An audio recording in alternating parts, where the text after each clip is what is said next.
राज्याचे मुख्यमंत्री माननीय देवाभाऊ यांची सदाभाऊ खोत, मी आणि सुधीरदादा गाडगीळ असे आम्ही एकत्रितपणे भेट घेतलेली आहे। सांगली जिल्हा मध्यवर्ती बँकेची 88 ची जी चौकशी सुरू आहे, ही चौकशी निवृत्त न्यायाधीश किंवा वरिष्ठ अधिकाऱ्याच्या माध्यमातून सुरू करावी त्यांच्या नेतृत्वाखाली, अशी एक मागणी माननीय मुख्यमंत्री महोदयांकडे केलेली आहे।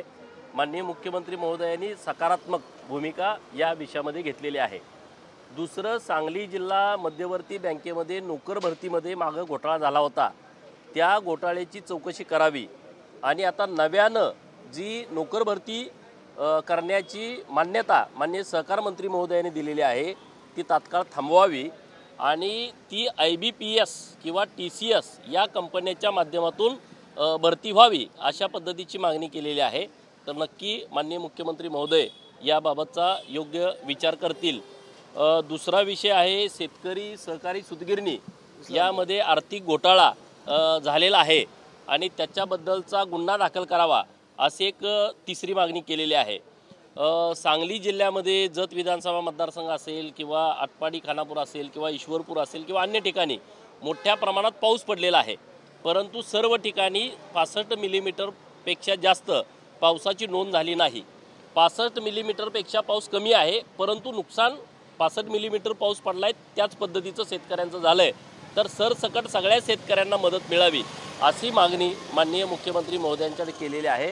तर शेतकऱ्यांच्या बाबत अत्यंत सकारात्मक माननीय मुख्यमंत्री साहेब आहेत। एक विषय अतिशय गंभीर आहे, जे बीडचे तुरुंग अधिकारी आहेत पेट्रस जोसेफ गायकवाड, हे तिथं धर्मांतरणाचं काम करतायत। तिथं छत्रपती शिवाजी महाराजांची मूर्ती होती, तुकाराम महाराजांनी छत्रपती शिवाजी महाराजांची मूर्ती या तुरुंग अधिकाऱ्यांनी काढून टाकलेली आहे। गणपतीची एक मूर्ती होती, ती काढून टाकलेली आहे।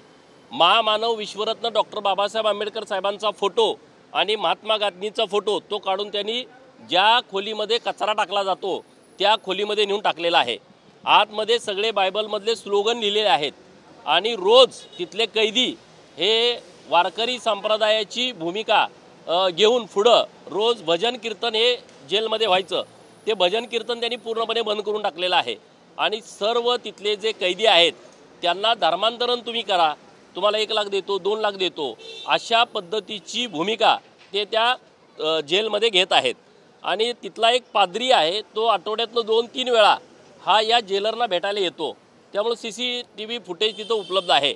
माननीय मुख्यमंत्री महोदयांच्याकडे मी मागणी केलेली आहे की या सगळ्या प्रकरणाची चौकशी करून या तुरुंग अधिकाऱ्याला बडतर्फ करावं, त्याच्यावरती गुन्हा दाखल करावा, अशा पद्धतीचं पत्र मी माननीय मुख्यमंत्री महोदयांना दिलंय। पण स्वतः जे अधीक्षक असतात त्यांच्या अंडर संपूर्ण जी सिस्टीम असते, तुम्हाला वाटतं अशा प्रकारे CCTV फुटेज तुम्हाला मिळू शकतं किंवा 100% मिळेल ना? ते काय कसं काय गायब करू शकतात? ते सगळं CCTV फुटेज मिळेल, वरिष्ठ अधिकाऱ्याच्या माध्यमातून या सगळ्या प्रकरणाचा तपास करावा आणि तिथले सगळे त्यांचे सहकारी कर्मचारी आहेत ना, ते या विषयावरती भूमिका मांडतील। सगळ्यांना हे प्रकरण माहीत आहे। ते माझ्याकडे 15-20 दिवसापूर्वी आलो होतो, परंतु मीच मुंबईला यायला 15 दिवस आलो नव्हतो। आज मी माननीय मुख्यमंत्री महोदयांना पत्र दिलंय, तर नक्की त्याची चौकशी होईल आणि त्याच्यावरती कारवाई होईल।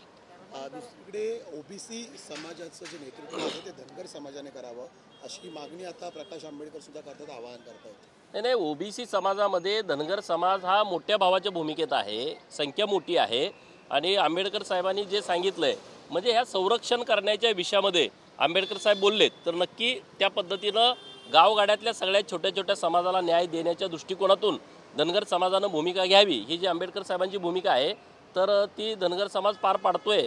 आणि जिथं कुठं अन्याय होईल तिथं आपण प्रोटेक्शन करावं, त्यांना संरक्षण द्यावं, ही धनगर समाजानं भूमिका घेतली पाहिजे।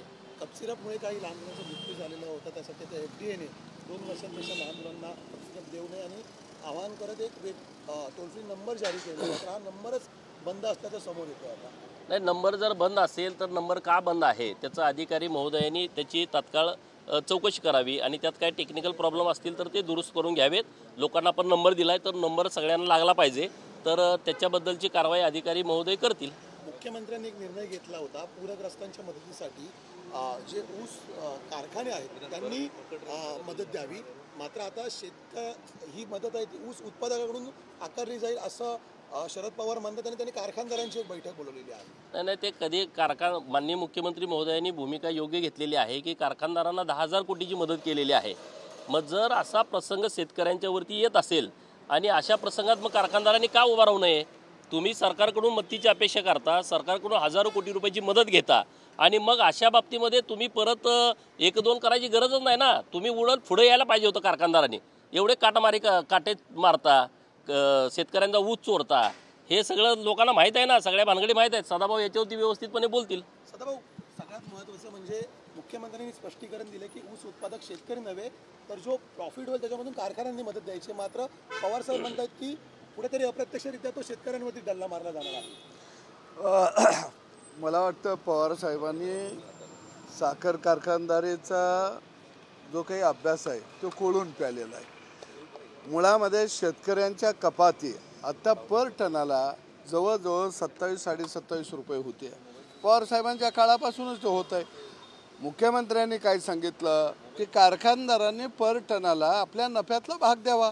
बरं, यातला नफा होत नाही का? मग तुम्ही एका बाजूला थक हमी घेता, दुसऱ्या बाजूला अनुदानं घेता. गेली अनेक वर्ष तुम्ही हा व्यवसाय चालवत आहे आणि तो व्यवसाय म्हणजे तुम्ही 25 किलोमीटरच्या अंतराच्या बाहेर दुसऱ्यानं कारखाना काढावा म्हणजे तुम्ही संरक्षण घेता. गोपीचंद पडळकर जे म्हणले तसं तुम्ही थक हमीला 10,000 रुपये कोटी कर्ज घेता, दारू काढायला कारखान्याचे लायसन घेता, त्याला कर्ज घेता. मग तुमच्याकडे जर पैसे नाहीत तर मग निवडणुकीला पैसे कुठून येतात? जिल्हा परिषदला पैसे कुठून येतात? वर्षातनं 1-2 मेळावा घेता तुम्ही आणि मंत्र्यांना बोलवता. ते काय तुम्ही शेतात गांजा लावलाय? त्या गांजाचं पैसे आहेत तुमच्याकडं? अरे हे सगळे कारखानदार हे खऱ्या अर्थानं शेतकऱ्याच्या ऊसाच्या फडात सोडलेले सांड आहेत आणि या सांडांना खऱ्या अर्थानं शेतकऱ्याच्या आडोशानं राजकारण करायचं आहे. का तर मुख्यमंत्री बोलले म्हणून.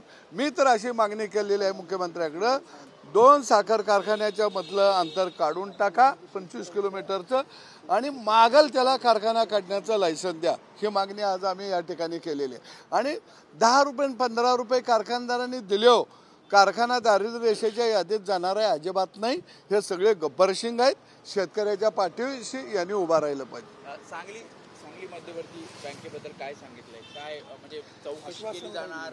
नाही, आता आम्ही दोघंही आमदार गोपीचंद पडळकर असतील, आमदार सुधीरदादा गाडगीळ असतील, आम्ही मुख्यमंत्र्यांना भेटलो आणि आम्ही सांगितलं की यांना 559 जागा भरण्याचा, नोकर भरती करण्याचा जो आदेश सहाय्यक निबंधक यांनी दिलेला आहे तो आदेश रद्द करावा आणि शासनाच्या ज्या एजन्सी आहेत, आता जे पडळकर साहेब म्हणले IBP आणि टाटा इन्स्टिट्यूट, तर यांच्या माध्यमातून नोकर भरती करावी.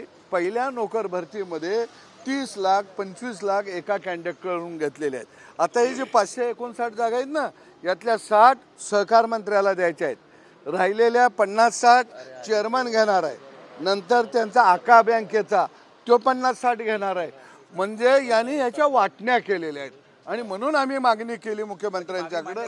होय, माननीय मुख्यमंत्री महोदयांनी तात्काळ आदेश दिलेले आहेत सहकार सचिवांना की तात्काळ ही नोकर भरती थांबवून IBPS किंवा TCSच्या माध्यमातून जशी सरकारी भरती होते त्यामध्ये कुठलाही भ्रष्टाचार होत नाही तशा पद्धतीनं भरती करण्याचे आदेश दिलेले आहेत. ओके.